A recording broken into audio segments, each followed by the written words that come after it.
My parents are making me get a summer job, I said later that night, dramatically, as I entered the bomb shelter in Curtis's backyard.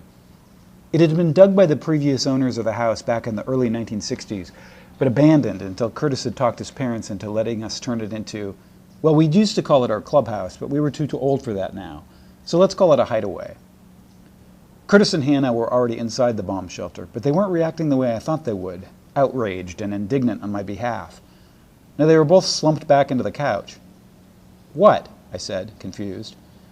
My parents are making me get a summer job, Curtis said sullenly. They say I need to learn responsibility, that I never follow through in my big plans. My mom's making me get a summer job too, Hannah added, just as glum.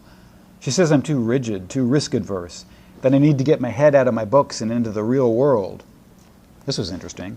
Our parents had all decided we needed to get summer jobs? Something more was going on here than just my getting a bad report card. They talked, I said. It's the only explanation. Our parents all suddenly insisting we needed to get summer jobs couldn't be a coincidence. In fact, now that I thought about it, my parents and Hannah's mom, who's divorced, had all gone to a dinner party at Curtis's house the previous weekend. It's not fair, Hannah said. Curtis was right before. This is our year of the optional summer job. It's been that way forever. They can't just change the rules based on some whim. It so figures, I said. So much for having one last summer of freedom. Curtis sank even deeper into the sofa. I'm not doing it. I mean, what can they do? My dad said he'd make me do chores all summer. He said I won't have time to do anything else. Curtis sat up so fast it made the couch squeak. That's not fair! It doesn't matter if it's fair or not, Hannah said. They're our parents, and we have to do what they say. No one said anything for a second. Then Curtis, perched on the edge of the couch, said very quietly, we could lie. The walls of the bomb shelter were thick enough to muffle even the screams of neighbors dying of radiation poisoning. But Curtis had still whispered, lying to our parents? This wasn't something we'd ever done before, at least not about anything as big as this. Our soft serve machine hummed. No, seriously, why not? Curtis said, a little louder but more confident. We tell them we've got summer jobs when we don't. They'll never know the difference. Sure they will, I said. My parents are going to want to see the money I earn. Hannah folded her arms over her chest. Besides, I don't want to lie about to my parents. About little things, sure, but this is a big thing. But our parents just said we needed to get summer jobs, right? Curtis said. They didn't say what summer jobs. Yeah, I said. So what if we found some way to make all the money we need at one time? A one-time job with a big payday.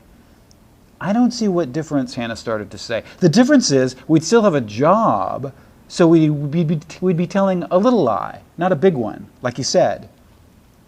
This is an example of how Curtis was like a clownfish, luring people into things they later regretted. I knew it, and Hannah knew it. But at the same time, it really wasn't fair what our parents were doing. So another part of me wanted Curtis to keep talking.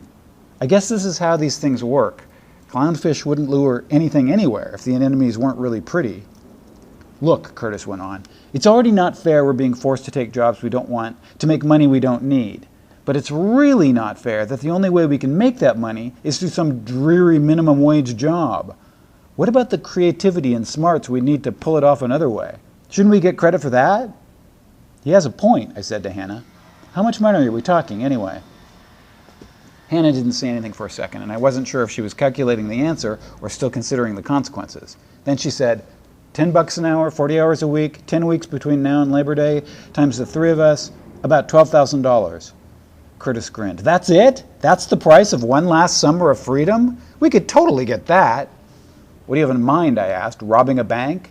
Maybe. It has to be really easy with a great big payoff.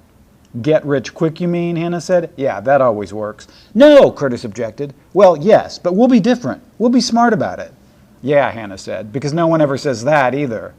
Oh, come on, this is us. The three of us can do anything we set our minds to.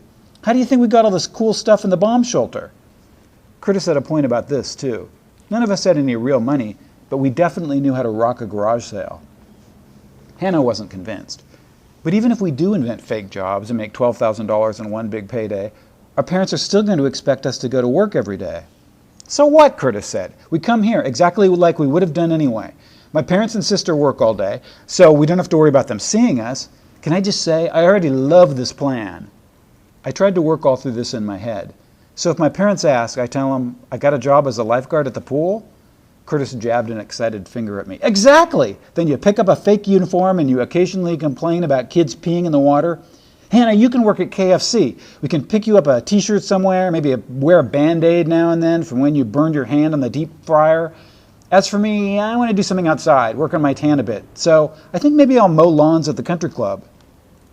It's kind of eerie how easy lying came to Curtis.